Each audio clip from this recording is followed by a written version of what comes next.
أعوذ بالله من الشيطان الرجيم بسم الله الرحمن الرحيم عما يتساءلون عن النبأ العظيم الذي هم فيه مختلفون كلا سيعلمون ثم كلا سيعلمون ألم نجعل الأرض مهادا والجبال أوتادا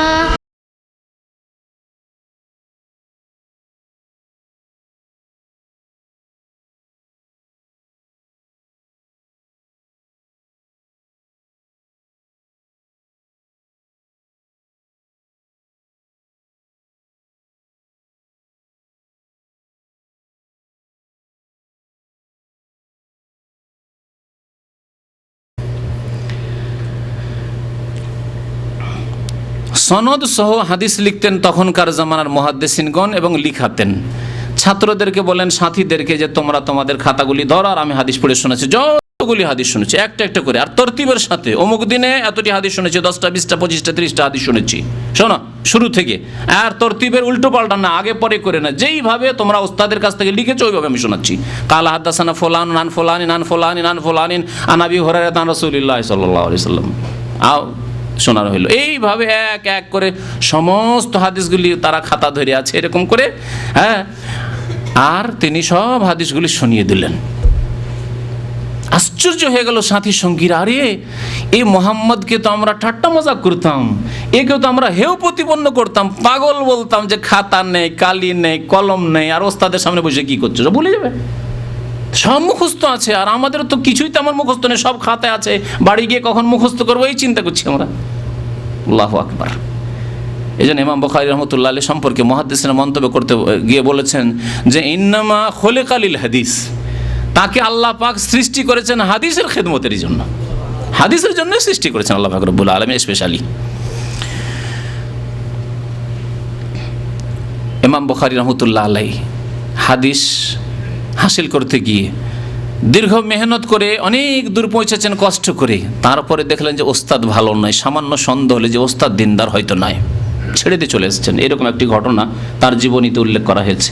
আমরা আজকাল ওস্তাদের ক্ষেত্রে আমরা দেখি না যে আমার ওস্তাদ আদর্শ কিনা, যার কাছে শিখছি সে বিদাতিত নয়, যার কাছে এলম হাসিল করতে যেই মাদ্রাসায় ছেলে মেয়েকে পড়তে পাঠাচ্ছি তারা বিদাত তো করায় না, আবার তারা আবার শিরক তো করায় না, তারা আবার ওরসের দিকে ডাক তো দেয় না, কোরআন এবং হাদিস বিরোধী তাদের আমল তো নয়, তাদের আচার আচরণ কেমন, তাদের দিন পরেশগারি কেমন, এসব দেখি না। এই একটা দিক। আর একটি দিক হচ্ছে স্কুল কলেজে অধিকাংশ ভাইয়েরাই তো আমরা ছেলে মেয়েদেরকে জেনারেল শিক্ষিত করার জন্য ইউনিভার্সিটিতে স্কুল কলেজে পাঠাচ্ছি। স্কুল কলেজে পড়াশোনা যেন যাচ্ছে, কার সামনে পড়ছে? এমন ওস্তাদের কাছে পড়াশোনা করছে, বাংলায় MA, ইংরেজিতে MA, একক তো নামাজ নেই, আল্লাহর নাম নেই, হ্যাঁ আল্লাহর নাম আসলেও কোনো ক্ষেত্রে আসলে আল্লাহর নাম ওইভাবে আসে, একজন মুমিনের যেমন আল্লাহর নাম উল্লেখ করবে সেইভাবে নয়। রাসূলুল্লাহ সাল্লাল্লাহু আলাইহি ওয়াসাল্লামের নাম আসলে সাল্লাল্লাহু আলাইহি ওয়াসাল্লাম বলতে তাদেরকে লজ্জা লাগে, দেখা সাক্ষাৎ হলে সালাম দিতে নিতে তাদেরকে লজ্জা লাগে, নিজেকে মনে করে যে সালাম নেওয়ার দেওয়া এগুলি নিজের মুসলিম পরিচয় দেওয়া, এটা মানে ঠিক নয়, মানে এটা সংকীর্ণতা এগুলি, অথবা এসব পরিচয় কেন? সেকুলার আমরা সেকুলার লোক আমরা ধর্মনির বাবার ইউনিভার্সিটি ক্যাম্পাসে, ইউনিভার্সিটির কক্ষে ক্লাসে, আবার এখানে কেন ধর্মের কথা, ইসলামের কথা? তাদের কাছে আমরা ছেলে মেয়েদেরকে পড়াশোনা করার জন্য পাঠাচ্ছি, কি শিখবে সেখান থেকে বলুন? তাদের অনেকে নাস্তিক, অনেকে ফাসেক, অনেকে লম্পট, তাদের চরিত্র আল্লাহ ভালো জানে তাদের কি অবস্থা। জীবনে দেখলেন না যে নামাজ পড়ে, আপনার ছেলের বাংলা MA করে আসলো, সে ওস্তাদ জীবনও জুমাও পড়তে দেখলেন না, 5 ওয়াক্ত নামাজও পড়তে দেখলেন না, আপনার ছেলে কি শিখবে তার কাছ থেকে? কি শিখবে তার কাছ থেকে? এইসব ওস্তাদদের কাছে যদি আমরা ছেলে মেয়েদেরকে পড়াই, সাবালক ছেলেকে মহিলা প্রফেসরের কাছে, লেকচারের কাছে পড়াশোনা দিচ্ছেন, আপনার সাবালক ছেলে মহিলা প্রফেসর লেকচারের কাছে পড়াশোনা করবে, কি শিখবে তার কাছে? কি আদর্শ শিখবে? সে তো যৌবনে আছে, শুধু তাকাইতে থাকবে। ওস্তাদ হইলে কি হবে? সে তো মহিলা, তার দিকে তো আল্লাহ একটা আকর্ষণ রেখে দিয়েছে। এসব পড়াশোনার স্থান। আর এখানে গিয়ে মানুষের মতো মানুষ, মুসলিমের মতো মুসলিম তৈরি হবে? এই কি কারখানা মানুষ, চরিত্রবান মানুষ তৈরি করার কারখানা? কখনো না। আশা করি আমার কথা বুঝতে পারছেন না? বুঝতে পারছেন না? আমাদেরকে কোনখানে ছেলে মেয়েদেরকে মানুষ করতে হবে, কোন ওস্তাদের কাছে মানুষ করতে হবে, যাতে করে আদর্শ ছেলে আদর্শ ওস্তাদকে দেখে আদর্শ শিখে। তাহলে আদর্শ হইতে পারবে, না হলে বাঁকা হয়ে যাবে। না হলে কচি ছেলে বাঁকা হয়ে যাবে, বক্র পথ অবলম্বন করবে। ইমাম বুখারী রহমতুল্লাহ আলাইহির জীবনের কথা বলছিলাম, যে তিনি একবার শুনতে পেয়েছেন যে সুদূর কোনো শহরে এক ওস্তাদ আছেন, হাদিসের বর্ণনাকারী, তার কাছে কিছু হাদিস আছে। শুনতে পেয়ে গেলেন যে ঠিক আছে, দেখি তার কাছে নতুন কিছু হাদিস পেতে পারি, গিয়ে নিয়ে আসবো, মুখস্থ করে আসবো, নোট করে নিয়ে আসবো। 3 দিন সফর করে, 3 দিন 3 রাত সফর করে উঠে পিঠে চেপে পৌঁছেছেন কয়েকশো কিলোমিটার। তাহলে 3 দিন 3 রাতের সফর মানে কয়েকশো কিলোমিটার সফর করে ওখানে গিয়ে দেখছেন যে সেই ওস্তাদ হাদিসের বর্ণনাকারী তার ঘোড়াকে ডাকছে, মুষ্টিটা এইভাবে ধরে ঘোড়াকে ধরার চেষ্টা করছে। ঘোড়াটা পালাচ্ছে, মানে ধরা দিচ্ছে না, ঘোড়াকে ধরার চেষ্টা করছে। তারপরে ঘোড়া যেমন দেখেছে হাতটা বাড়াচ্ছে, ঘোড়া ভাবছে কিছু খেতে দেবে, করে না এরকম, কিছু খেতে দিব হয়তো। ঘোড়াটা তখন এগিয়ে চলে আসছে, মনিবের দিকে, মালিকের দিকে এগিয়ে চলে আসছে। যেমন ঘোড়াটা কাছে এগিয়ে আসছে, পট করে ঘোড়াটাকে ধরে নিয়েছে। কিছুই দিল না ঘোড়াকে ফট করে ধরে নিলাম। ইমাম বুখারী রহমতুল্লাহ আলাইহি সেখান থেকে টান দিলেন, ফিরে হাঁটতে শুরু করেছেন। কি ব্যাপার, আপনি আসছিলেন আবার চলে গেলেন কেন? যে আপনার কাছে আসছিলাম, কিন্তু দেখলাম যে আমার প্রয়োজন মিটে গেছে। আপনার কাছে এসেছিলাম 3 দিন সফর করে, কিন্তু আমার প্রয়োজন শেষ হয়ে গেছে, সেই জন্য ফিরে যাচ্ছি। কি ব্যাপার, কেন অসন্তুষ্ট হলেন? অসন্তুষ্ট কিছু নয়, তবে দেখলাম যে আপনি ঘোড়াকে ধোঁকা দিলেন। যখন ঘোড়াকে আপনি ধোঁকা দিতে পারেন, তো আমার মতো মোহাম্মদ বিন ইসমাইলকে অবশ্যই ধোঁকা দিতে পারেন। আমাকে জাল হাদিস শুনিয়ে দেবেন, আমাকে মিথ্যা কথা বলে দেবেন, হাদিস বলে আমাকে জয়ীব কথা শুনিয়ে দেবেন, ভিত্তিহীন কথা শুনিয়ে দেবেন। আমি রাসূলুল্লাহর হাদিস মনে করবো সাল্লাল্লাহু আলাইহি সাল্লাম, আর আমিও আপনার মতো পথভ্রষ্ট হব। আপনার কাছে হাদিস নেওয়ার মতো আমার রাস্তা থেকে যায়নি, আপনি আস্থা হারিয়ে ফেলেছেন। আপনার কাছ থেকে হাদিস শেখার কোনো প্রয়োজন নেই। দেখলেন, ওস্তাদ হতে হবে সৎ, কমপক্ষে ফরজ ওয়াজিব আদায় করে, হারাম নাজাজ থেকে বেঁচে থাকে। একটা মাদ্রাসার চিত্র তুলে ধরছি। মাদ্রাসার বড় বড় ওস্তাদগুলি জর্দা দেওয়া পান খায়, দেখেছেন? মাদ্রাসায় গিয়ে বসবেন, আর মাদ্রাসায় যারা থেকেছেন তারা জানেন জর্দা ছাড়া পান খাবে না। আরে পানটাও কোনো রকম যদি খান, সেটাও তো অপচয়, পয়সার অপচয়। লাভ তো কিছু নেই, পয়সার অপচয়, মুখ লাল করা শুধু। তারপরে সাদা যদি হইতো তাহলে হারামের ফতোয়া হয়তো দিতাম না, যদিও অপচয়, খানিকটা বেঁচে থাকাই উচিত। কিন্তু তার উপর জর্দা, যেই জর্দা তৈরি হয় তামাক থেকে, যেই তামাক হচ্ছে হারাম, সেই তামাক দেওয়া হয় সিগারেটে, সেই তামাক দেওয়া হয় বিড়িতে, সেই তামাক দেওয়া হয় হুক্কাতে, কলকিতে। সেজন্য হুক্কা আর আপনার বিড়ি সিগারেট ওগুলি হারাম হয়ে গেল, বা ওগুলি মাকরু হয়ে গেল। আর আপনি হুজুর শাইখুল হাদিস আর পানের বাটুয়া নিয়ে বসে আছেন, আর জর্দা ডিব্বা নিয়ে বসে আছেন, আর জর্দা ফুকাচ্ছেন, জিবাই ধরছেন, আবার কেউ খায়নি ঘুষে, চুন দিয়ে ঘুষছেন আর পড়াচ্ছেন। এইরকম অবস্থা দেখেছি মাদ্রাসায়। এদিকে কালা রাসূলুল্লাহ সাল্লাল্লাহু আলাইহি ওয়াসাল্লাম হাদিস চলছে, ফেকার দার্স চলছে, আর ও মেয়াজি শাইখুল হাদিস বা শাইখুল ফেকা ঘুষে দিয়ে দিলাম। একজন আলেম ছিল, একটু লজ্জা করতেন যে হাদিস পড়াচ্ছি বা পড়াচ্ছি, কোরআন তাফসীর পড়াচ্ছি বা ফেকা পড়াচ্ছি, কি করে দেবো? তো তিনি চাদরের তলা এরকম করে, রহমতুল্লাহ আল্লাহ যেন মাফ করে, তার চাদরের তলায় বদ অভ্যাস ছিল এই খাওয়া, এই হারাম জিনিস। আর আমাদের দেশের আলেমরা হারাম জিনিস এই জন্য খাচ্ছি, ও হারামই মনে করে না, ও মকরু করে খেয়েই যাচ্ছে। মকরু মানে খেতে হবে নাকি? মকরু মানে, আমি বলি এই জন্য ভাইদেরকে, যে মকরু মানে যদি অপছন্দনীয়, ঠিক না? মকরু মানে অপছন্দনীয়। কার কাছে অপছন্দনীয়? আল্লাহর কাছে, রাসূলের কাছে। যদি আল্লাহ এবং তার রাসূলের কাছে অপছন্দনীয় হয়, তো আপনার কি করে ভক্ষণীয় হইতে পারে? আপনি কি করে খেতে পারেন? আপনাকে ছাড়তে হবে না? অবশ্যই, সেটি খাওয়ার জন্য নয়।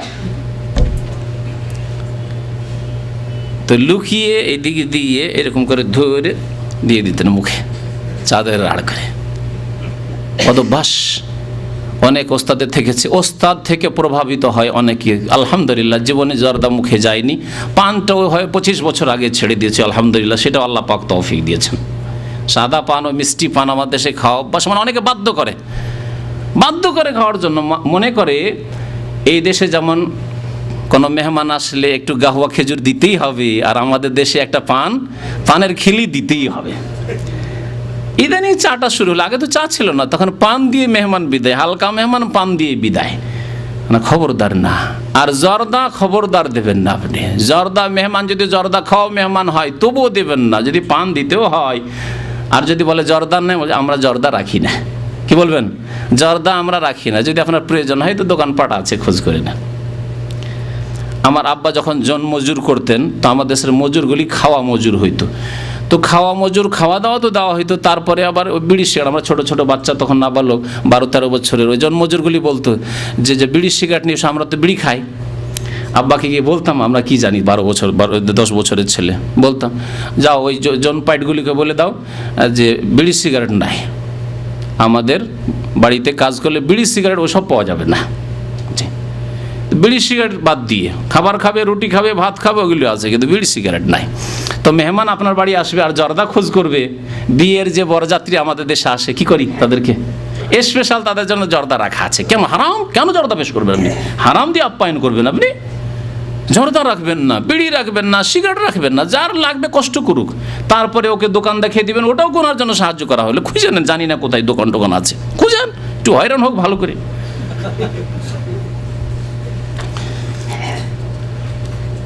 তামাক জাতীয় জিনিস হারাম, সে আলেম হুজুররা জর্দার আকারে পানের আকারেই খাক, আর খৈনির আকারে ঘুষি খাক, আর গুলের আকারে দাঁত পরিষ্কার করুক, আর যাই করুক, যেই করুক না কেন, আর বিড়ি সিগারেট আকারে খাক, আর হুক্কার আকারে খাক, তামাক জাতীয় যত কিছু আছে সব হারাম। এবং তামাকের উপর, ধূমপানের উপর আমার বক্তব্য আছে, সেটি শুনতে পারবেন ইনশাআল্লাহ তাআলা। যেহেতু পুরনো বক্তব্য, আবার খুব তাড়াতাড়ি একটা বক্তব্যের উপর করা হবে ইনশাআল্লাহ। আর একটি বই আছে, হ্যাঁ একটি বইও আছে তামাক সেবন সম্পর্কে, ছোট্ট বই, সেই বইটি আপনারা সংগ্রহ করতে পারেন যাদের কাছে নেই।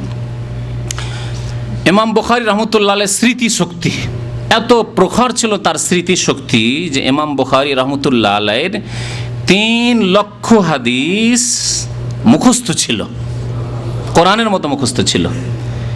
আর 3 লক্ষ হাদিস মুখস্থর মতো ছিল। মুখস্থ এবং মুখস্থর মততে পার্থক্য আছে না? আমরা মুখস্থ রাখি, কিছু আছে এরকম যে মুখস্থ আছে, শুনিয়ে দিতে পারবো, আর কিছু আছে শোনাতে পারবো না, কিন্তু কেউ যদি শোনায় আর ভুল করে তো ভুল ধরে নিতে পারবো। আমার ছেলেগুলি হাফেজ হয়েছে, ওরা পড়ে আমার পুরো কোরআন, মানে হেফজখানাতে ভর্তি হয়ে হেফজ না করলেও তারা যদি কোথাও থেকে ভুল পড়ে অবশ্যই ভুল ধরে দিতে পারবো। তারা ভুল করলে টের পাচ্ছে না কোথাও ভুল করছে, কিন্তু আমি অবশ্যই ধরে দিতে পারবো যে এই জায়গায় ভুল করছে, একটি কলমা শব্দ ছুটে যাচ্ছে, বা শব্দ অন্য শব্দে পাল্টিয়ে যাচ্ছে, অথবা কোনো বাক্য জুমলা ছুটে যাচ্ছে, বা আয়াত গ্যাপ হয়ে যাচ্ছে, অবশ্যই ধরে দিতে পারবো। এটা হচ্ছে কি হেফজের মতো, হেফজ নয় কিন্তু হেফজের মতো, মুখস্থের মতো। কিন্তু আমাকে যদি বলেন যে একদিক থেকে আপনি কোরআন শোনান, হইতে পারবো না, তার জন্য মোরাজা মেহনতের প্রয়োজন রয়েছে। কিন্তু হাফেজ হয়ে যদি আমার সামনে শোনায়, তার ভুল ধরে দিতে পারবো। তো ইমাম বুখারী রাহমাতুল্লাহ আলাইহির হাদিস মুখস্থ ছিল 2 রকম। 3 লক্ষ হাদিস মুখস্থ ছিল কোরআনে কারীমের মতো, মুখস্থ শোনাতে পারতেন তিনি। আর 3 লক্ষ হাদিস মুখস্থর মতো ছিল, কেউ যদি সামনে পড়ে আর সনদে ভুল করে বা মতনে ভুল করে, এই ভুল করলেন আপনি, এখানে ছেড়ে দিলেন, এখানে একটা নাম উল্টো পাল্টা করে দিলেন আপনি, আহমদের জায়গায় মোহাম্মদ করে দিলেন আপনি, আব্দুর রহমানের জায়গায় আব্দুল্লাহ করে দিলেন আপনি, ধরে নিতে পারতেন। তো ইমাম বুখারী রাহমাতুল্লাহ আলাইহি স্বয়ং বলছেন, তার কথা শুনুন, আহফাজু মিয়াতা আলফে হাদিসিন সহিহ, আমি 3 লক্ষ হাদিস মুখস্থ রাখি, তার মধ্যে 1 লক্ষ হাদিস সহিহ হাদিস মুখস্থ রাখি। 1 লক্ষ হাদিস সহিহ। সেই জামানার মুহাদ্দিসিনরা শুধু সহিহ হাদিস মুখস্থ করতেন না, জয়ীফ জাল হাদিসও মুখস্থ করতেন। আমাদের প্রয়োজন আছে, আপনাদেরকে শুনিয়েছি কিছুদিন আগে, উতলবুল ইলমা ওয়ালাউ বিসসিন, তোমরা এলেম তলব করতে যাও যদিও সুদূর চীনে হয়। হাদিস কি সহিহ, জয়ীফ, জাল, মিথ্যা কথা, কিন্তু এই হাদিস মুখস্থ আছে, কারণ জরুরি। উম্মতকে, জাতিকে সতর্ক করতে হলে আমাকে হাদিসটা মুখস্থ করে শোনাইতে হবে। জাল মুখস্থ রেখেছি, এরকম বহু জাল হাদিস মুখস্থ আছে। সতর্ক করার জন্য, আমল করার জন্য নয়, আর এসবের উপরে ঈমান নিয়ে আসার জন্য নয়।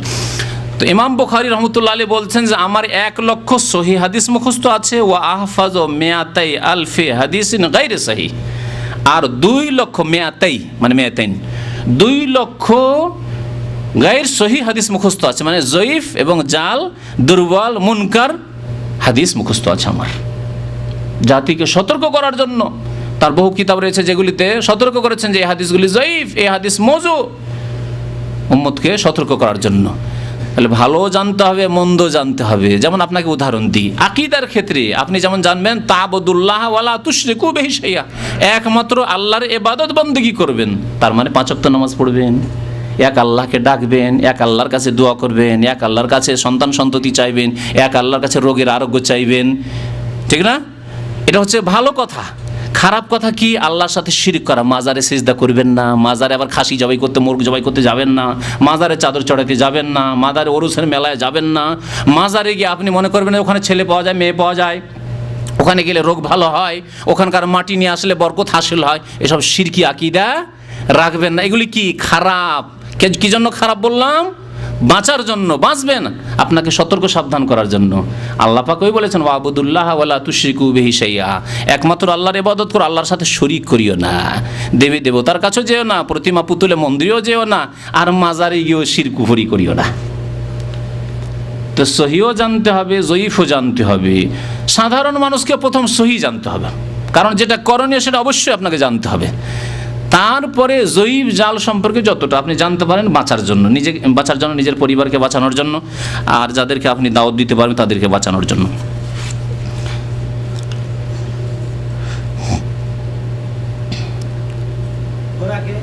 ইমাম বুখারী রহমতুল্লাহ আলাইহি হাদিসের ওস্তাদ হলেন মাত্র 18 বছর বয়সে। 18 বছর বয়সে অনেকের দাড়ি মোচো গজায় না, তাই না? এই 18 বছর বয়সে তিনি হাদিসের পণ্ডিত হয়ে হাদিসের দর্স তাদরিস করা শুরু করলেন, হাদিসের শিক্ষক হলেন তিনি। ইমাম বুখারী রহমতুল্লাহ আলাইহি বড় দিনদার পরহেজগার ছিলেন। ইমাম বুখারী রহমতুল্লাহ আলাইহি স্বয়ং বলছেন ইন্নী লা আরজু আন আলকাল্লাহ ওয়া লা ইউহাসিবুনি বিআন্নী ইগতাবতু আহাদান।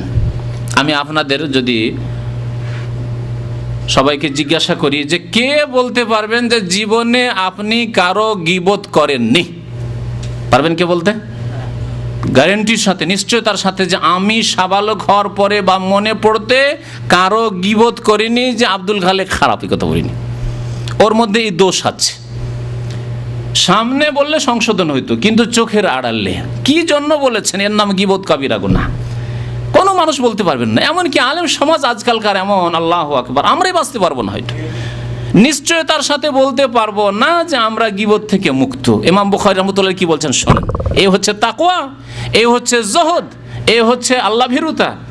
বলছেন আমি আল্লাহর কাছে আশা করি ইন্নী লা আরজু আন আলকাল্লাহ, যে আল্লাহর সাথে মোলাকাত করব, সাক্ষাৎ করব এমন অবস্থায় যে ওয়ালা ইউহাসিবুনি বিআন্নী ইগতাবতু আহাদান, আমার আল্লাহ হিসাব নেবেন না যে মুহাম্মদ বিন ইসমাইল তুমি কারো গীবত করেছো, এই হিসাব আল্লাহ নিতে পারবেন না। আমার আল্লাহর কাছে আমাকে জবাবদেহি করতে হবে না, কারণ কারো গীবত আমি করিনি। আর একটি উক্তি তার রয়েছে মাগতাবতু আহাদান কাত মুনযু আলিমতু আন্না হারামুন, যখন থেকে জানতে পেরেছি ওস্তাদের কাছে, মায়ের কাছে, বড় ভাইয়ের কাছে যে গীবত করা হারাম, তারপর থেকে জীবনে আমার জবান কোনোদিন গীবত করেনি, কারো পরনিন্দা করেনি। গীবত হারাম জানার পরে কোনোদিন গীবত করেননি তিনি, এই কথা বলছেন। আর আমরা গীবত ছাড়া অন্য গুনাহ, ফিল্ম, কেউ বলতে পারবেন আমি ফিল্ম দেখিনি? খুব কম লোক পাওয়া যাবে, পাওয়া যেতে পারে কিছু লোক, গীবতের ক্ষেত্রে পাওয়া যাবে না মনে হয়। হ্যাঁ, অশ্লীল কথাবার্তা বলেন, পাওয়াই মুশকিল। গান শোনেননি, পাওয়াই মুশকিল। বরং আমি মাদ্রাসায়, আপনাদের কথা কি বলবো, আপনারা তো দুনিয়ার বিভিন্ন ক্ষেত্রে মানুষ এসেছেন, মাদ্রাসায় শিক্ষকতার আমলে মাঝে মাঝে ছাত্রদেরকে পরীক্ষা করতাম। কেউ বলতে পারো যে আমি কোনোদিন সিনেমা দেখিনি, সার্কাস দেখিনি, সার্কাস বুঝেন তো না? একটি দুটি মাত্র ছেলে পাওয়া গেছে, যেইভাবে হোক, কোনো সঙ্গীর সাথে লেগে চলে যাওয়া হোক, কোনো ভাইয়ের সাথে লেগে গিয়ে হোক, কোনোভাবে হোক, বা মাদ্রাসা আসার আগে হোক, মাদ্রাসা ছুটিতে গিয়ে হোক, কেউ না কেউ সিনেমায় ঢুকে গেছে, কেউ সার্কাসে ঢুকেছে। একটি দুটি ছেলে ছাড়া এই হচ্ছে আমাদের মুসলিম জাতির অবস্থা। ইমাম বুখারী রাহমাতুল্লাহ আলাইহি বলছেন যে গীবত যেটা মানুষের অহরহ এই গুনাহ হয়ে যায় মানুষের, কারোর সাথে বসলে কেউ একটু কারো বদনাম করছে, আপনি হ্যাঁ হ্যাঁ কথা ঠিকই আপনার বলে দিলেন, হ্যাঁ হ্যাঁ কম্পকে করে দিলেন, সাথ দিয়ে দিলেন তার। গীবত জীবনেও তিনি করেননি যখন থেকে জেনেছেন যে গীবত হারাম।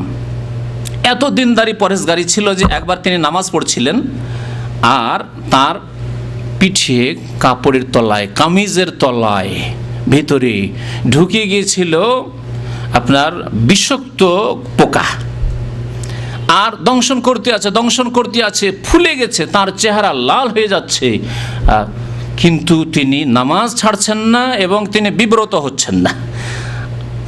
কতবার দংশন করেছিল? বলছে সাবা আশারাতা মওজান, 17টি স্থানে তার পিঠে দংশন করেছিল, তবুও তিনি নামাজ ছাড়েননি। এইরকম নামাজ আদায় করতেন আমাদের সালাফে সালেহিন আইম্মায়ে কেরাম। ইমাম বুখারী রাহমাতুল্লাহ আলাইহি জীবনীতে রয়েছে। আর আমাদের কার একটু সুর করছে, শুরু করে দিলেন, হ্যাঁ, আর যে একটা পিপিলিকা উঠলেই তো লাফ দিয়ে উঠলেন মনে হয় শরীরে। সামনে দেখছেন একটা পিপিলিকা যাচ্ছে সিজদার জায়গা দিয়ে, এই করা শুরু করে দিলেন নামাজ পড়তে। এখনো যে আপনাকে কামড়িয়েছে তাও হয়নি হয়তো, আল্লাহুল মুস্তাআন। ইমাম বুখারী রাহমাতুল্লাহ আলাইহির শারীরিক গঠন, তার জীবনী সম্পর্কে বলা হয়েছে কানাল ইমাম নাহিফ আল জিসম, অত্যন্ত মানুষ ছিলেন, পাতলা মানুষ ছিলেন, মানে চিকন মানুষ, দুর্বল মানুষ ছিলেন। লাইসা বিত্তাবিল, খুব লম্বা লোক ছিলেন না, ওয়ালাবিল কাসির, আর খুব খাটো লোকও ছিলেন না। তাইয়্যিবুন নাফস, অত্যন্ত খুশমেজাজ মানুষ ছিলেন, হাসিমুখী মানুষ ছিলেন। হাসিমুখ হওয়াও নেকির কাজ। নবী করিম সাল্লাল্লাহু আলাইহি ওয়াসাল্লাম বলেছেন তাবাসসুমুকা ফি ওয়াজহি আখিকা লাকা সাদাকা, কোন মুসলিম ভাইয়ের সাথে দেখা হবে, মানুষের সাথে দেখা হবে, হাসি মুখে কথা বলা, এটি সাদকার নেকি, সাদকার নেকি পাবে। অত্যন্ত সূক্ষ্ম অনুভূতিওয়ালা মানুষ ছিলেন। সূক্ষ্ম অনুভূতি বুঝেন, মানে ভালো সূক্ষ্ম অনুভূতি রাখা, পাপকে পাপ মনে করা, ছোট্ট একটি ভুল হলে অনুভূত হওয়া যে না আমি ভুল করলাম, হ্যাঁ, জাগ্রত থাকা, সজাগ থাকা, কোনখানে কি করতে হবে, কেমন কার সাথে আদব কায়দা করতে হবে, কেমন কার সাথে কথা বলতে হবে, এগুলো হচ্ছে সূক্ষ্ম অনুভূতি। আর অনেকে আছে মোটা খায় মোটা বুঝে, অনুভূতি নেই, তার অনুভূতি নেই বা অনুভূতি দুর্বল, কথা বলার ঢং নেই, চলাফেরা করার ঢং নেই, কেমন করে কার সাথে সম্বোধন করতে হবে, কোনখানে কোন কথা বলতে হবে, অনুভূতি কম। তারপরে পাপ করেই যাচ্ছে, কোনো অনুভূতি নেই। এত মোটা খাওয়া লোক আর ইমানে এত দুর্বলতা যে কোনো অনুভূতি নেই, পাপের অনুভূতি নেই, গুনাহ হয়ে গেল, ফরজ ওয়াজিবের ত্রুটি হয়ে গেল, কোনো অনুভূতি নেই। অত্যন্ত সূক্ষ্ম অনুভূতির মানুষ ছিলেন। কালিল আকল, খুব কম খেতেন, খাওয়া দাওয়া অল্প খেতেন। অল্প খেলে মানুষ বেশি সুস্থ থাকে, শুনে রাখুন। আর আজকের জামানায় এটা বাস্তবে প্রমাণ হচ্ছে, যত বেশি যে খায় তত বেশি তার প্রেশার, নয় সুগার, বেশি মোটা হয়ে যাচ্ছে, কোলেস্টেরল, চর্বি ধরে যাচ্ছে, ওজন বেড়ে যাচ্ছে, ওজনকে কন্ট্রোলই করতে পারছে না। ডাক্তার বলছে যে তুমি যে খাটো মানুষ, তোমার ওজন 60 থেকে 70 হইতে হবে, ওর চলে গেছে 90, 80-তে, ঠিক না? আজকালকার অধিকাংশ আকস্মিক মৌতুল ফাজা, আকস্মিক মত হচ্ছে বেশি খাওয়ার কারণে, স্ট্রোক, হার্ট অ্যাটাক, হ্যাঁ, সুগার, কোলেস্টেরল ইত্যাদি ইত্যাদি সব কারণে।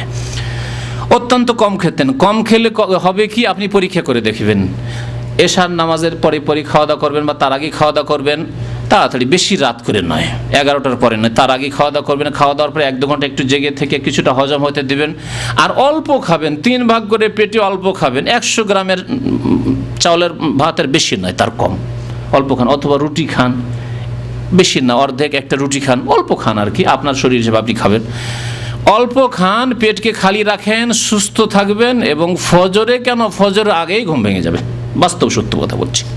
ফজরের আগে তাহাজ্জুদ পড়ার জন্য অ্যালার্মের প্রয়োজন নেই, খুব সহজে ঘুম ভাঙবে। 3 থেকে 4 ঘন্টা ঘুম হলে সহজে ঘুম ভেঙে যাবে। অ্যালার্ম থাকলে খুব সহজে, একটু অ্যালার্ম বাজতে উঠে পড়বেন একবার লাফ দিয়ে।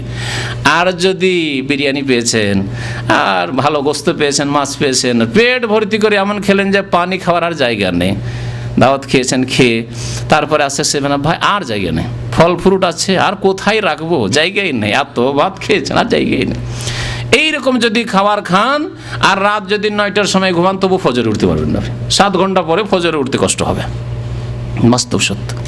সালাফে সালেহিন অত্যন্ত কম খেতেন, সুস্থ থাকতেন, অত্যন্ত দানশীল ছিলেন। আজকালকার আলেম ওলামারা দানশীল না, বেশিরভাগ কৃপণ, দেখা যায় না আলেম ওলামা দান করছে। ইমাম বুখারী রাহমাতুল্লাহ আলাইহি অত্যন্ত দানশীল, শুধু দানশীল নয়, মুফরেতুল কারাম, অত্যন্ত দানশীল। কাসিরুল এহসান, অত্যন্ত গরিব দুঃখী ইয়াতিম বিধবার উপর এহসানকারী ছিলেন। তার ছাত্রদের মধ্যে যারা অভাবী গরিব দরিদ্র থাকতো তাদের ভরণ পোষণের দায়িত্ব নিতেন। ছাত্রদের টাকা পয়সা খরচ দিতেন, যে পড়াশোনা করো, খরচ তোমার আমি দেবো, যেতে হবে না তোমার মায়ের কাছে টাকা পয়সা চাওয়ার জন্য, ভিক্ষা করার জন্য, কারো কাছে সাহায্য চাওয়ার জন্য, পড়ো আমার কাছেই পড়ো, আমি তোমার খরচ দেব। কাসির আল এহসান ইলা তালাবা মুমতালি ওন নিশাত। আর ছিলেন অত্যন্ত সক্রিয় মানুষ, সক্রিয় আর নিষ্ক্রিয়, বুঝেন? কিছু লোক আছে নিষ্ক্রিয়, কাজকর্ম নাই, কাজ করার কোনো রকমের উদ্যম নেই, এসেছে ওই আপনার ফ্রি ভিসায় আর ঘরে বসে আছে। ফ্রি ভিসায় যদি ঘরে বসে থাকেন, কি আপনাকে ডেকে নিয়ে যাবে? তাহলে দৌড়াদৌড়ি করতে হবে, ছোটাছুটি করতে হবে, খোঁজ খবর নিতে হবে, এখানে ওখানে হাঁটাহাঁটি করতে হবে রিজিকের জন্য। আল্লাহ বলছেন ফাসআউ, কি বলছেন আল্লাহ পাক রব্বুল আলামিন? ফাইজা কুজিয়াতিস সালাহ ফান্তাশিরু ফিল আরদ, বিক্ষিপ্ত হয়ে ছড়িয়ে পড়ো, একবার এদিকে একবার ওইদিকে, একবার ওইদিকে একবার ওইদিকে ঘোরাঘুরি করো, আল্লাহ বলছেন। ফান্তাশিরু ফিল আরদ ওয়াবতাগু মিন ফাদলিল্লাহ, এবং সন্ধান করো, তলাশ করতে হবে কোথাও রিজিকের কোনো কাজকর্মের ব্যবস্থা হয় কিনা।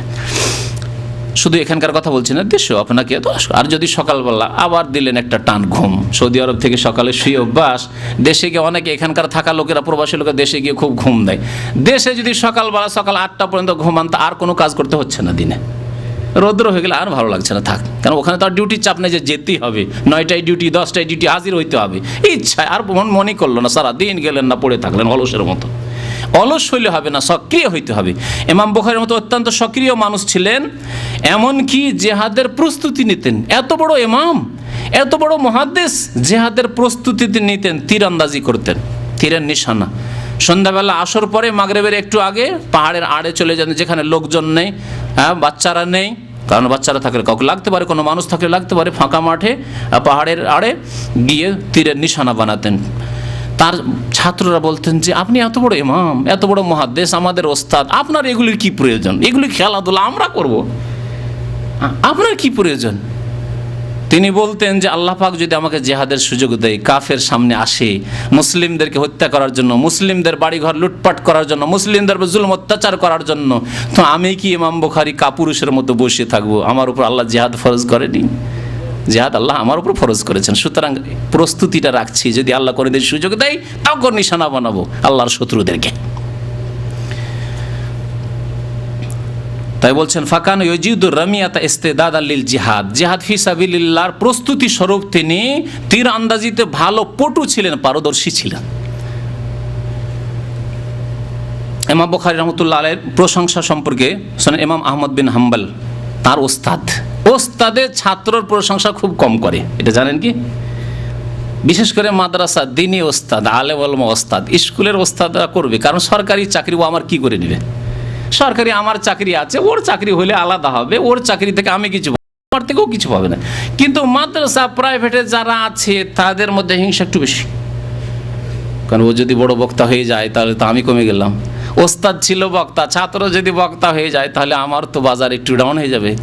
ওস্তাদ ছিল পীর, এখন যদি ছাত্রই পীর হয়ে যায় আর তার যুবক পীর, নতুন পীর, আর নতুন কিছু মানুষকে ভালো লাগে, আর পীর ধরা বিদাতিরা তো ছুটবে নতুনের দিকে, তখন আমার তো মুরিদানের সংখ্যা কমে যাবে, ঠিক না? এইসব হিংসা আছে যারা ধর্মীয় বিদাতির নেতৃত্বে আছে, অথবা যারা এমনকি কোরআন সুন্নাহ আছে অনুসারী, তাদের মধ্যে এই রোগ আছে, হিংসা। ওস্তাদ অনেক সময় ছাত্রের হিংসা করে, বেশি বেড়ে গেলে, বেশি বড় ভালো ছাত্র হয়ে গেলে। ইমাম বুখারী রাহমাতুল্লাহ আলাইহির ওস্তাদ, দিনদার ছাত্রের দিনদার ওস্তাদ ইমাম আহমদ বিন হাম্বল, 4 ইমামের এক ইমাম, তিনি বলছেন মা আখরাজাত খোরাসান মিসলা মুহাম্মদ বিন ইসমাইল। খোরাসান ওই আপনার উজবেকিস্তানের এলাকার প্রাচীন নাম হচ্ছে, আফগানিস্তান থেকে শুরু করে বিস্তর এলাকা, ওইসব এলাকায় খোরাসান বলা হইতো। আমাদের ওই ইংরেজদের জামানায় যখন ভারতে জিহাদ চলতো ইংরেজদের বিরুদ্ধে, তখন খোরাসানি জিহাদ বলে খুব প্রসিদ্ধ ছিল। আগের মুরব্বীরা খোরাসানি জিহাদের নামে খুব তারা চাঁদা পাঠাইতো ইংরেজদের আমলে তাদের বিরুদ্ধে জিহাদের জন্য, এবং এটা খুব মশহুর হয়ে রয়েছে। ওই কিতাবগুলি, ওই যুগের ইতিহাসগুলি পড়লে পাওয়া যায় এই নামটি। তো খোরাসানে মোহাম্মদ বিন ইসমাইলের মতো আর কোনো মহাপুরুষ জন্মায়নি, খোরাসান এলাকায় ইমাম মোহাম্মদ বিন ইসমাইল ইমাম বুখারীর মতো কোনো বড় ব্যক্তিত্ব জন্মগ্রহণ করেনি। হুসাইন বিন হুরাইস একজন ইমাম বলছেন, লা আলামু আন্নী রাআইতু মিসলা মোহাম্মদ বিন ইসমাইল, আমি জানি না যে ইমাম মোহাম্মদ বিন ইসমাইল ইমাম বুখারীর মতো লোক দুনিয়াতে সৃষ্টি হয়েছে। কান্নাহু লাম ইউখলাক ইল্লা লিল হাদিস, যেন তাকে একমাত্র হাদিসের খেদমতের জন্য আল্লাহ পাক সৃষ্টি করেছেন। ইমাম ইয়াহিয়া বিন জাফর বাইকান্দি বলছেন, লাউ কাদারতু আন আজিদা মিন উমরি ফি উমরি মোহাম্মদ বিন ইসমাইল লা ফাআলতু, আল্লাহ যদি আমাকে অনুমতি দিতেন যে আমার বয়স কিছু কেটে ঘাটতি করে ইমাম বুখারীকে আমি দিয়ে দেবো, আর তিনি দীর্ঘায়ু হন, আর তিনি আমার বয়স নিয়ে কিছু বেশি বয়স পান, দিনের খেদমত হোক, তাহলে আমি আমার বয়স থেকে কিছু দিয়ে দিতাম। জি, এই মহাব্বত, এই ভালোবাসা যে আমার দ্বারা কিছু কাজ হবে না, আমি 100 বছর বাঁচলে তেমন কাজ হবে না, কিন্তু তিনি যদি 5টা বছর 10টা বছর আরও বেশি বাঁচেন, আরও অনেক কাজ হবে ইসলামের। সুতরাং আমার বয়স থেকে যদি দেওয়া আমার ক্ষমতায় থাকতো তো আমি দিয়ে দিতাম।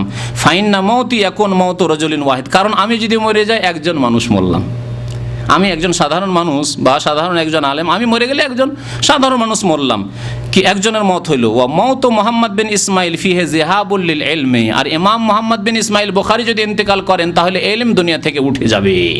সুতরাং আমি চাই যে তিনি বেঁচে থাকুক আর আমার বয়স কিছু কমে যাক, অসুবিধা নেই। ইমাম ইবনে খুজাইমা রাহমাতুল্লাহ আলাইহি সহিহ ইবনে খুজাইমা হাদিসের কিতাব আছে, তিনি প্রশংসা করছেন ইমাম বুখারীর, বলে মা তাহাতা আদিমিস সামাই আলামা বিল হাদিস মিন মোহাম্মদ বিন ইসমাইল, ইমাম বুখারী রাহমাতুল্লাহ আলাইহি মোহাম্মদ ইসমাইল চাইতে আসমানের নিচে এমন কোন ব্যক্তি হাদিসের পণ্ডিত আর দুনিয়াতে তৈরি হয়নি। আসমানের নিচে পৃথিবীতে হাদিসের পণ্ডিত ইমাম বুখারীর চাইতে বড় আর কেউ সৃষ্টি হয়নি। ওয়াকাল আল্লাহুল ইমাম মুসলিম রহমতুল্লাহ আলাইহি, বুখারীর পরে যে মুসলিমের স্থান, ইমাম মুসলিম রহমতুল্লাহ আলাইহি ইমাম বুখারীর ছাত্র, তিনি তার ওস্তাদ সম্পর্কে, অনেক সময় আবার ছাত্র ওস্তাদের হিংসা করে, তো ইমাম মুসলিম রহমতুল্লাহ আলাইহি তাদের মধ্যেই ছিল না হিংসা, বিদ্বেষ, কলহ, হ্যাঁ কেউ বেশি বেড়ে যাবে এসব ছিল না, ইখলাস ছিল তাদের মধ্যে, তাই আল্লাহ তাদের জীবনে বরকত দান করেছেন। ইমাম মুসলিম রহমতুল্লাহ আলাইহি বলছেন তার ওস্তাদকে একদিন, আশহাদু আন্নাহু লাইসা ফিদ দুনিয়া মিসলাকা, আমি সাক্ষী দিতে পারি যে আপনার মতো ইমাম বুখারীর মতো দুনিয়াতে আর কোনো মানুষ নেই। দুনিয়াতে পৃথিবীতে ইমাম বুখারী রহমতুল্লাহ আলাইহি আমার ওস্তাদের মতো বড় ইমাম, বড় মুহাদ্দিস আর কেউ হয়নি। তার অনেক ওস্তাদ ছিল, সময় তো যথেষ্ট হয়ে গেছে, তার অনেক ওস্তাদ ছিল। ইমাম বুখারীর মতো স্বয়ং বলছেন যে কাতাবতু আন আলফিন ওয়া সামানিন, আমি 1080 জন ওস্তাদ থেকে হাদিস গ্রহণ করেছি। আমাদের ওস্তাদ যদি গণনা করতে বলা হয় কত আর হবে, খুব বেশি গেলে 30, 40, 50টা যাবে হয়তো, এটা বেশি বললাম, অনেকের হয়তো 10-15টাও যাবে না। 1080 জন ওস্তাদ থেকে ইমাম বুখারী রহমতুল্লাহ হাদিস গ্রহণ করেছেন, আর তারা সাধারণ না, বলছেন লাইসা মিনহুম ইল্লা সাহিবু হাদিস, তাদের প্রত্যেকে মুহাদ্দিস ছিলেন, তাদের প্রত্যেকে হাদিসের পণ্ডিত, সাহিবে হাদিস ছিলেন। ওয়া ইয়াকুলু আইজান, আরও বলছেন তিনি, লাম আক্তব ইল্লা আম্মান কাল, আমি যে কোনো ওস্তাদের কাছে যখন ইলম হাসিল করতে যেতাম দেখতাম যে তার আকীদা ঠিক আছে কিনা। আজকাল এমন মানুষ আমরা পড়াশোনা করি, বললাম যে স্কুল কলেজের পড়াশোনার কথা আর ফিরাচ্ছি না, মাদ্রাসায় পড়াশোনা করতে গিয়ে এমন ওস্তাদের কাছে পড়েছেন যে ওস্তাদ এমন বিদাতি, আল্লাহ কোথায়, বলছে আল্লাহ সর্বত্র বিরাজমান, আল্লাহর আকার আছে, বলছে আল্লাহ নিরাকার, আল্লাহ সব কিছুতেই বিরাজমান, সর্বত্র বিরাজমান, আল্লাহ নিরাকার, আল্লাহ আরও সে আছে, এ কথাই আপনার ওস্তাদ বিশ্বাস করে না, তার কাছে পড়াশোনা করেছেন। ইমাম বুখারীর মতো এইরকম বিদাতিদের কাছে পড়াশোনা করেননি। শোনেন তিনি কি বলছেন, আমি একমাত্র ওই ওস্তাদ থেকে আমি হাদিস গ্রহণ করেছি এবং তার শিষ্যত্ব গ্রহণ করেছি, যিনি বলতেন আল ঈমানু কাউলুন ওয়া আমাল, ঈমানের সংজ্ঞা কি, ঈমান হচ্ছে অন্তরের বিশ্বাসের নাম, মুখের উচ্চারণ কালেমা লা ইলাহা ইল্লাল্লাহ পড়ার নাম এবং আমলের নাম।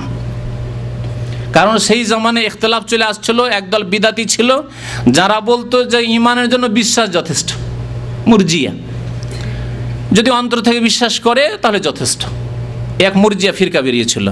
আর এক দল ছিল যারা বলতো যে না, অন্তর থেকে বিশ্বাসের সাথে সাথে মুখে যদি কলেমা পড়ে নেয় তাহলে মুসলমান হয়ে গেল, নামাজ পড়ুক, রোজা রাখুক, হজ করুক, যাকাত দিক, হারাম থেকে বাঁচুক নাই বাঁচুক, মুসলমান হয়ে গেল, জান্নাত পেয়ে যাবে। এ আর এক গুমরাহ মুরজিয়া, এটা আর একটা মুরজিয়া ফিরকা, মুরজিয়াতুল আমাল তাদেরকে বলা হয়। আহলে সুন্নাত ওয়াল জামাতের আকীদা ছিল যে ঈমান হচ্ছে 3টি জিনিসের সমষ্টির নাম, অন্তরের বিশ্বাস, আর মুখের উচ্চারণ স্বীকৃতি লা ইলাহা ইল্লাল্লাহ মুহাম্মাদুর রাসূলুল্লাহ শাহাদাত, আর অঙ্গ প্রত্যঙ্গ দ্বারা আমল, ওয়াল আমাল বিল আরকান, 5 ওয়াক্ত নামাজ পড়ে প্রমাণ করতে হবে যে আপনি মুসলিম। তাহলে যে ব্যক্তি 5 ওয়াক্ত নামাজ পড়ে না মুসলিম নয়, যে রোজা রাখে না তার ইসলাম অভাবী ইসলাম, শোচনীয় ইসলাম, যে জাকাত দেয় না তার ইসলাম একেবারে দুর্বল ইসলাম, হজ ফরজে হজ করে না কমজোর ইসলাম, হারাম থেকে বাঁচে না কাবিরা গুনাহ করে ফাসিক মুসলিম। জি, ইমাম বুখারী রহমতুল্লাহ আলাইহি ওই আহলে সুন্নাত ওয়াল জামাতের উলামায়ে কেরাম মুহাদ্দিসিন থেকে হাদিস নিতেন যারা বলতেন যে ঈমান কওলুন ওয়া আমালুন, অন্তরের বিশ্বাস, অন্তরের কথা, জবানের কথা। কওলুন মানে দুই রকম কওল, অন্তরের কথা মানে অন্তরের বিশ্বাস, জবানের কথা, আর আমল করার নাম। ওয়াকাল হাফেজ ইমাম হাফিজ বিন হাজার রহমতুল্লাহ আলাইহি তার ওস্তাদদেরকে 5 ভাগে বিভক্ত করেছেন, এবং তার মধ্যে প্রথম সারির যে ওস্তাদগুলি তারা হচ্ছেন যারা যারা তাবেঈন থেকে সরাসরি হাদিস বর্ণনা করেছেন, কত কাছে নবী সাল্লাল্লাহু আলাইহি ওয়াসাল্লাম থেকে। ইমাম বুখারী রহমতুল্লাহ আলাইহির এক শ্রেণীর ওস্তাদ ছিলেন যারা স্বয়ং তাবেঈন থেকে হাদিস নিয়েছেন, অর্থাৎ তাবা তাবেঈন। তারা তাবা তাবেঈন যারা তাবেঈনদেরকে দেখেছেন, তাবেঈনরা সাহাবায়ে কেরামকে দেখেছেন, সাহাবায়ে কেরাম তারা যারা রাসূলুল্লাহ সাল্লাল্লাহু আলাইহি সাল্লামকে জিয়ারতে বা দেখায় ধন্য হয়েছেন। তার বড় বড় ওস্তাদদের মধ্যে হচ্ছেন আলী ইবনুল মদিনী, যিনি হাদিসের বড় পণ্ডিত মুহাদ্দিস ছিলেন, ইয়াহিয়া বিন মাইন, যিনি বড় মুহাদ্দিস ছিলেন সনদের বিষয়, ইমাম আহমদ বিন হাম্বল 4 ইমামের এক ইমাম, ইমাম ইসহাক বিন রাহুয়ে, ইমাম আবু হাতিম রাজি, এইরকম বহু ওস্তাদ তার ছিল। প্রায় 3টা বাজতে যাচ্ছে। ইমাম বুখারী রহমতুল্লাহ আলাইহি সম্পর্কে আলোচনা অনেকগুলি কথাই থেকে গেল, তবে তার ইন্তেকালের সময়টিকে শুধু উল্লেখ করে দিচ্ছি, বাকি যে বিষয়গুলি রয়েছে আল্লাহ সুযোগ দিলে পরে আলোচনা করা যাবে। তার ছাত্রদের কথা বলি। তার ছাত্রদের সংখ্যা সম্পর্কে তার এক ছাত্র, তার প্রখ্যাত ছাত্র হচ্ছেন ফেরাবরি, ইমাম ফেরাবরি। তিনি স্বয়ং ইমাম বুখারী রহমতুল্লাহ আলাইহি যে সহিহ বুখারী বর্ণনা করেছেন তার থেকে বলছেন যে আন্নাহু সামিয়া সাহিহাল বুখারী মিনাল ইমামিল বুখারী 90,000 মিনহুম আবু যুরা রাজি ওয়াল ইমাম মুসলিম ওয়ান নাসাই ওয়া আবু বকর ইবনে খুযাইমা ওয়াল ইমাম তিরমিজি। বলছেন তার এক ছাত্র যে ইমাম বুখারী রাহমাতুল্লাহ আলাইহি থেকে ইমাম বুখারীর এই সহিহ কিতাব সহিহ বুখারী 90,000 ছাত্র স্বয়ং ইমাম বুখারী থেকে পড়েছেন। কত হাজার ছাত্র বললাম? 90,000 ছাত্র ইমাম বুখারী রাহমাতুল্লাহ আলাইহি হাদিস লিখলেন দীর্ঘ 16 বছরে। 16 বছর মক্কা মদিনায় বসে তিনি রিয়াজুল জান্নাহ যেটাকে বলা হয়, এখানে বসে হাদিস লিখতেন। 16 বছর ধরে মদিনায় থেকে লিখেছেন তিনি হাদিস। যখন লেখা হলো ছাত্রদেরকে এই কিতাব পড়ানো শুরু করলেন। যে বাকি জীবনটা তিনি পেয়েছিলেন তাতে 90,000 ছাত্র তার কাছ থেকে সহিহ বুখারীর দর্স নিয়েছেন, ইলম হাসিল করেছেন। তাদের অন্যতম ছাত্র হচ্ছেন আবু যুরা রাজি, ইমাম মুসলিম, তৃতীয় কিতাব যে সহিহ মুসলিম রয়েছে ইমাম মুসলিম, ইমাম নাসাই যে সিত্তার কিতাবের মধ্যে কুতুব সিত্তার মধ্যে ইমাম নাসাই, ইমাম ইবনে খুযাইমা আবু বকর ইবনে খুযাইমা, ইমাম তিরমিজি, ইমাম বুখারী রাহমাতুল্লাহ আলাইহির ওস্তাদ। ইমাম তিরমিজির কিতাব পড়লে দেখবেন যে বিভিন্ন জায়গায় তিনি হাদিসের পরে বলছেন যে এই হাদিসটি সম্পর্কে আমার ওস্তাদ সাআলতু মুহাম্মদ বিন ইসমাইল বা সাআলতু আবু আব্দুল্লাহ, আমার ওস্তাদ আবু আব্দুল্লাহকে বা ইমাম মুহাম্মদ বিন ইসমাইলকে জিজ্ঞাসা করলেন হাদিসটি সম্পর্কে, তিনি বললেন এই হাদিসটি যঈফ, বা তিনি বললেন যে এই হাদিসের অমুক বর্ণনাকারী যঈফ বা মুনকার ইত্যাদি ইত্যাদি। তো ইমাম তিরমিজি এবং ইমাম নাসাই, ইমাম মুসলিম এরা সবাই ইমাম বুখারী রাহমাতুল্লাহ আলাইহির ছাত্র। ইমাম বুখারী রাহমাতুল্লাহ আলাইহির ইন্তেকাল হয় শনিবারের রাত্রে, মানে শুক্রবারের দিন গিয়ে যে রাতটি, শনিবারের দিন গিয়ে নয়, কারণ রাত্রি আরবি মাস হিসাবে রাত্রি আগে আসে। শনিবারের রাত্রে, আর রাতটি ছিল ঈদুল ফিতরের রাত। আল্লাহু আকবার। ইন্তেকাল হচ্ছে ঈদুল ফিতরের রাতে। ঈদের দিন জোহরের নামাজের পরে তার দাফন হয়। রাত্রে ইন্তেকাল হলো, সকাল হলো, ঈদ হলো, আর ঈদের পরে জোহরের নামাজের পরে তার দাফন হয়। বয়স তখন তার ছিল 256 হিজরি, 256 হিজরি। তার ইন্তেকাল হয় একটি গ্রামে, যে গ্রামের নাম হচ্ছে খারতাং। এই খারতাং গ্রামটি সামারকান্দ এলাকার, সামারকান্দ এলাকা খুব মশহুর এলাকা। আপনার ওই যে প্রজাতন্ত্রগুলি রয়েছে সোভিয়েত ইউনিয়নের, সেখানে ওই সামারকান্দ এলাকার একটি গ্রাম খারতাং, সেখানে তার ইন্তেকাল হয়। ইমাম বুখারী রাহমাতুল্লাহ আলাইহির ইন্তেকালের একটি ঘটনা আছে। ইমাম বুখারী রাহমাতুল্লাহ নিসাপুর থেকে, নিসাপুর একটি প্রসিদ্ধ এলাকা, ওখান থেকে বোখারা আসলেন। বোখারা আসার পরে বোখারার যে আমির ছিলেন, গভর্নর, তার সাথে একটু মনোমালিন্য হয়ে যায়। মনোমালিন্য কী নিয়ে হয় আমিরের সাথে, তাও শোনেন ভালো করে। আমির ইমাম বুখারীকে চাপ সৃষ্টি করে যে আমার ছেলে মেয়েদেরকে আপনাকে আমার বাড়িতে রাজ প্যালেসে এসে পড়িয়ে যেতে হবে। ইমাম বুখারী রহমতুল্লাহ আলাইহি এই কথা মেনে নিতে পারেন? আজকালকার জামানা আমাদের মতো লোক যে সামান্য কিছু দানা একটু ছিটিয়ে দিলে, মুরগির দানা ছিটার মতো ছিটিয়ে দিলে দৌড় দিলাম, হ্যাঁ, যে কোথায় টাকা পয়সা পাওয়া যাবে, কোথায় ধন দৌলত পাওয়া যাবে। না, তিনি বললেন যে আমি রাসূলুল্লাহ সাল্লাল্লাহু আলাইহি ওয়াসাল্লাম হাদিসের মানহানি করতে যাব না। আমার হাদিস শিখবে আমির, গরিব, ধনী, ইয়াতিম সবাই এসে একসাথে বসে সবাই শিখবে। আর আমি যাব আমিরের ছেলেকে স্পেশাল সেখানে পড়াতে, যেখানে গরিবের ছেলে ঢুকতে পারবে না, ইয়াতিমের ছেলে ঢুকতে পারবে না, ইয়াতিম ছেলে ঢুকতে পারবে না, এটা হবে না। তো বলছেন যে আমির বলেছিল যে তার ছেলেদেরকে তালিম দেওয়ার জন্য তার বাড়িতে আসতে হবে। ইমাম যখন অস্বীকার করলেন তখন অসন্তুষ্ট হয়ে গেল আমির। সেখানে দেখলেন যে তার বসবাস করা খুব মুশকিল, সেখান থেকে বেরিয়ে পড়লেন। বেরিয়ে গিয়ে খারতাং নামক গ্রামে তার আত্মীয়রা কিছু ছিল, সেখানে গিয়ে অবস্থান করলেন। এক রাত্রে ওখানে অবস্থান করছিলেন। ওই অবস্থায় এক রাত্রে তিনি রাতের তাহাজ্জুদ নামাজ পড়লেন। তাহাজ্জুদ নামাজ পড়ার পরে আল্লাহ পাকের কাছে দোয়া করলেন। বিভিন্ন মানসিক পেরেশানি, বিদাতি শত্রুতা, তারপরে জালেম নেতাদের শত্রুতা, আল্লাহ পাকের কাছে দোয়া করলেন, আল্লাহুম্মা কাদ যাকাত আলাইয়াল আরদু বিমা রাহবাত ফাকবিজনি ইলাইক। এই দোয়া করেছিলেন, হে আল্লাহ, এত প্রশস্ত জমিন, প্রশস্ত পৃথিবী থাকা সত্ত্বেও আমার জন্য যেন পৃথিবী তং হয়ে গেছে, সংকীর্ণ হয়ে গেছে।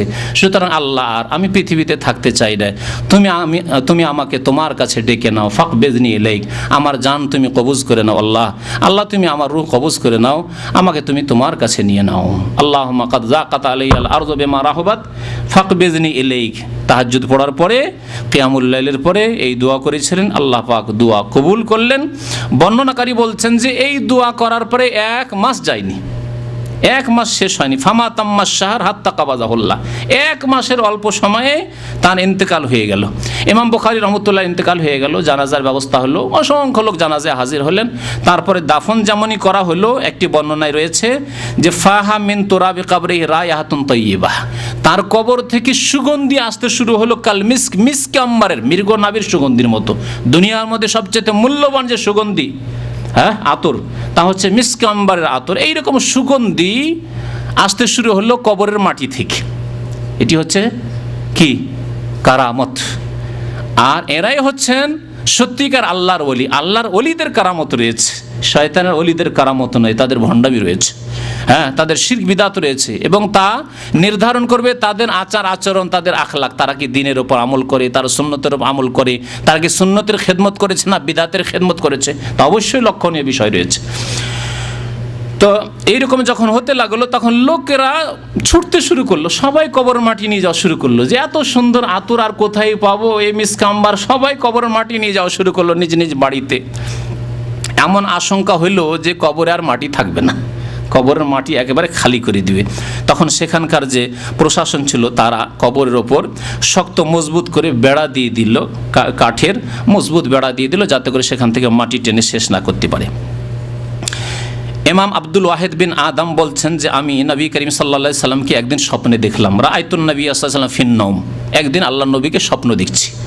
ওয়া মাহু জামাতুম মিন আসহাবি, আল্লাহর নবীকে কেউ যদি স্বপ্নে দেখে, অবস্থান করে আছেন কেন, কার ইন্তজার করছেন, অপেক্ষা করছেন? বলছে আনতাজিরু মুহাম্মদ বিন ইসমাইল, আমি মুহাম্মদ বিন ইসমাইল বুখারীর অপেক্ষা করছি, ইন্তজার করছি। ফালাম্মা কানা বাদা ইয়ামিন বালাগানি মাউত, বলছে কয়েকদিন পরে শুনতে পেলাম যে ইমাম বুখারী রাহমাতুল্লাহ আলাইহি ইন্তেকাল হয়ে গেছে। আজকালকার জামানার মতো তো নয় যে টেলিফোন যোগাযোগ আছে, সাথে সাথে খবর হয়ে গেল, প্রচার মাধ্যম আছে, টিভি আছে, রেডিও সেন্টার আছে, খবর হয়ে গেল, তা তো ছিল না।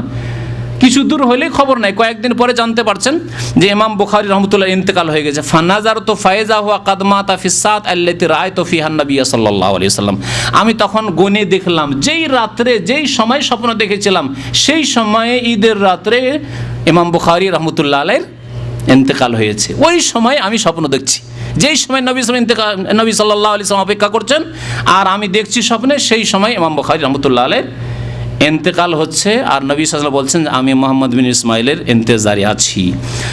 তার বয়স ছিল মাত্র 62 বছর। আল্লাহ পাক এই বয়সে বরকত দান করেছেন। আল্লাহ পাক যার বয়সে বরকত দান করেছেন, তার অল্প সময় যথেষ্ট কাজ হতে পারে, দিনের খেদমত হতে পারে। 13 দিন কম 62 বছর তার বয়স ছিল।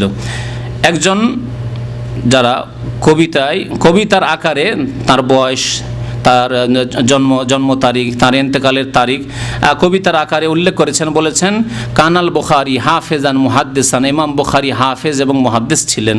জামাআত সহিহা মুকাম্মিলাত তাহরিরি, সহিহ কিতাবকে সুন্দর করে তিনি সংকলিত করেছেন। মিলাদহু সিদকুন, তার জন্ম দিবস ছিল সিদক, সদ দাল কাফের যদি আবজাদ নম্বর বের করেন তাহলে বেরিয়ে আসবে, অর্থাৎ জন্ম দিবস কত হিজরিতে 194, তাহলে সদ দাল কাফের সংখ্যা বেরোবে আবজাদ সংখ্যা 194। মুদ্দাত উমরিহি, আর তার বয়সের সময়কাল হচ্ছে হামিদ, হা মেম ইয়া দাল 62 বছর, 62 বেরোবেতে। ওয়ান কাজা ফি নূরি, এবং তার ইন্তেকাল হয়, তিনি বিদায় নেন নুন ওয়াও রা নূর, নূরের যদি আপনি অঙ্ক বের করেন আবজাদের অঙ্ক, তাহলে তার ইন্তেকালের হিজরি সন বেরিয়ে আসবে, অর্থাৎ 256 হিজরি। আল্লাহ পাক রব্বুল আলামিন যেন আমাদেরকে, আল্লাহ পাক যাদেরকে বড় বড় আইম্মাই কেরাম, বড় বড় দিনের খাদেম করেছেন, মুহাদ্দিসিন করেছেন, ফোকাহায়ে কেরাম করেছেন, ইমাম বুখারী, ইমাম মুসলিম, আবু দাউদ, আইম্মাই মুহাদ্দিসিন অথবা আইম্মাই ফোকাহা, ইমাম আবু হানিফা, শাফি, মালিক, আহমদ, তাদের রাস্তায় চলার যেন তৌফিক দান করেন। তাদের একজনের অন্ধভক্ত না হয়ে তাদের সবাইকে শ্রদ্ধা করার সমানভাবে যেন তৌফিক দান করেন। তাদের সবার পথে আমাদেরকে চলার যেন তৌফিক দান করেন। আল্লাহ পাক রব্বুল আমাদেরকে নেক আমলে যেন তৌফিক দান করেন, আমাদের জীবনে যেন বরকত দান করেন, আমাদের অতীতের গুনাহ খাতা যেন আল্লাহ পাক রব্বুল আলামিন মাফ করে দেন। আমিন ইয়া রাব্বাল আলামিন। ওয়া সাল্লাল্লাহু আলা নবিয়িনা মুহাম্মদ ওয়া আলা আলিহি ওয়া সাহবিহি আজমাইন। সামনে জুমা রমজান, রমজানে ইফতার ক্যাম্পে বড় আমাদের প্রোগ্রাম হবে। ইফতার ক্যাম্প দাম্মাম জাওয়াজাতের পিছনে আসর পর থেকে প্রোগ্রাম শুরু হবে, আপনারা ওখানে হাজির হবেন আল্লাহর রাস্তে। আসর পর তা 4টা, 4:30 থেকে কোরআন শিক্ষা হবে, যারা কোরআন শিখতে চান ওখানে কোরআন শিক্ষার ব্যবস্থা আছে। আর 5টা থেকে 6টা 1 ঘন্টা আমাদের বক্তব্য হবে, 5 থেকে 6টা 1 ঘন্টা আমাদের বক্তব্য হবে ইফতার ক্যাম্পে দাম্মাম জাওয়াজাতের পিছনে। আপনারা ওখানে আসার চেষ্টা করবেন ইনশাআল্লাহ তাআলা শোনার জন্য। আর যেসব ভাইরা ভলান্টিয়ারের নাম লিখেছেন ওখানে খেদমত করার জন্য, তারা ওখানে বিকেল 4টা থেকে 4:30টার মধ্যে 4টায় হাজির হওয়ার চেষ্টা করবেন। অনেক প্রশ্ন, যে একটা প্রশ্ন যদি বাছাই করেন না। তাবলীগ জামাত 3 মাস বা 40 দিন চিল্লা দিয়ে থাকে, আপনারা যে 3 বছর মদিনায় লেখাপড়া শিখে তা বিদাত হয় না, আর তারা মানে চিল্লায় গিয়ে কিছু শিখলে বিদাত হয়, এটা কি? এক ভাই জিজ্ঞাসা করেছেন চিল্লায় গিয়ে শিখলে বিদাত কি করা হয়? চিল্লায় কিছু শিখে না, শুনে রাখেন, চিল্লায় গিয়ে কিছু শিখে না, ভুল কথা। আর শিখলো বিদাতি শিক্ষা শিখে ফাজাইল আমল সম্পর্কে হক আদায় করে রমজান পরে শুরু করব, আল্লাহ যদি সহি সালামতে থাকে। আপনাদের এর আগে একদিন বলেছি যে তবলিগ জামাতের ভাইদের আমার উপর হক আছে, এই হক ইনশাআল্লাহ রমজান পরে আদায় করব। বুঝতে পেরেছেন? চরমনাই ভাইদের হক আদায় করেছি, আরও আরেক ভাইয়ের হক আদায় করেছি, আর রমজান পরে ইনশাআল্লাহ তবলিগি ফাজাইল আমলের হক আদায় করব তাদের কিতাব থেকে। আর ফাজাইল আমল ছাড়া তারা অন্য কিতাব পড়েই না, তাহলে এলিম কি করে শিখলো? আর মদিনা ইউনিভার্সিটিতে বা অন্য কোনো ইউনিভার্সিটিতে অনার্সে 4 বছরের কোর্স আছে, এটা তাদের সরকারি কোর্স। এই কোর্স পড়লে যে সাবজেক্টগুলি আছে 12টা 14টা করে, সেই কোর্সগুলি কমপ্লিট হবে। আপনার কোন কোর্স চিল্লাতে গিয়ে কমপ্লিট হয়? ফাজাইল আমল ছাড়া, ফাজাইল আমল ছাড়া আর কিছুই পড়া হয় না। জীবনে দেখেছেন বুখারী হাদিস পড়তে তাদেরকে? দেখেছেন কোনোদিন মুসলিম আর কোরআনের তাফসীর পড়তে? কোনোদিন দেখবেন না। আর ফাজাইল আমলে কি আছে? মনটা খারাপ না করে যে ভাই প্রশ্ন করেছেন আর অন্যান্য ভাইরা যাদের হয়তো মনে উল্টো লাগছে, তারা রমজান পরে আসবেন ইনশাআল্লাহ তাআলা। সিলসিলা একেবারে এক একটা করে ফাজাইল নেই, সবগুলি আমার কাছে বাংলায় হাজির। ফাজাইলে সাদাকা, ফাজাইলে দুরুদ, ফাজাইলে হজ, সবগুলি চলে এসে, ফাজাইল নামাজ, সবগুলি ইনশাআল্লাহ এক একটা করে তুলে ধরবো তাদের কিতাব থেকে। আর দেখবেন যে কি অবস্থা ফাজাইল আমলের, শুনবেন ইনশাআল্লাহ। আপনি বলেছেন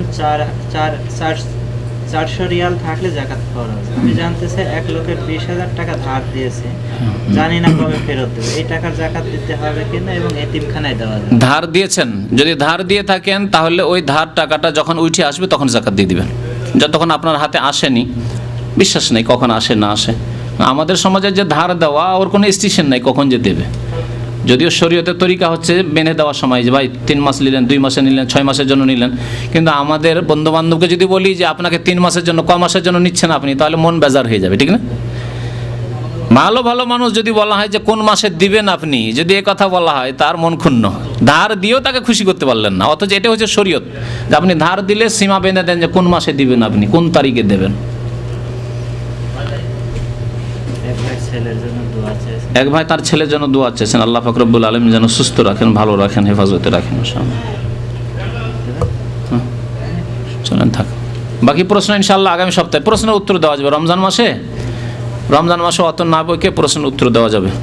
রমজান মাসে জুমার পরে যেসব ভাইয়ের এখানে আসবেন প্রশ্ন উত্তর দেওয়া যাবে। আর আমাদের বড় প্রোগ্রাম ইফতার ক্যাম্পে হবে, যেখানে প্রায় বাংলাদেশি 1200-র মতো লোক, 1000 থেকে 1200 লোক প্রতিদিন হয়। জুমার দিনে তো আরও বেশি হয়, বাইরে জায়গা দিতে হয়, ভিতরে জায়গা হয় না। আর এবার ইফতার ক্যাম্প বিশাল করেছে বাংলাদেশিদের জন্য, বাংলাভাষীদের জন্য অনেক বড় করা হয়েছে, গতবার থেকে বড় করা হয়েছে।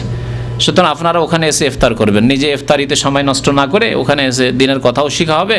30 দিনে 30টি বিষয়ের উপর বক্তব্য হবে। সুতরাং আপনারা ওখানে হাজির হবেন আল্লাহর রাস্তায়। সাল্লাল্লাহু আলাইহি ওয়া সাল্লাম মুহাম্মদ ওয়া আলা আলিহি ওয়া সাহবিহি আজমাইন।